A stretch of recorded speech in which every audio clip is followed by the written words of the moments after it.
වැඩ සිද්ධියෙන් උට ඕනේ ඉතින්. අපිට ඕන විදිහට වැඩ කරන්න කියන එක මට කියන්න. අපරාධ මං බෝ කතාවද බෑ. සම්මානනීය සිනම රත්නායක දෙරණට වියමන් කරන හැඟීම් දැනීම කියලා ගන්න නැද්ද?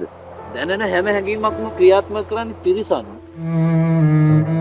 ඔබ කසාද බඳින මිනිහෙක් ඉන්නව නේද?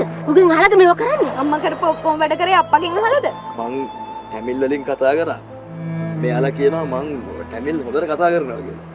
මිනිස් සිතේ සංකීර්ණ වූ අසම්පූර්ණත්වය ඩෙල්ෆ් ආදරය නිහඬතාවෙන් ඔබට සවන් දෙයි. අගෝස්තු 15 වන සෙනසුරාදා සිට සෑම සෙනසුරාදා සහ ඉරිදාවකම රාත්‍රී 9ට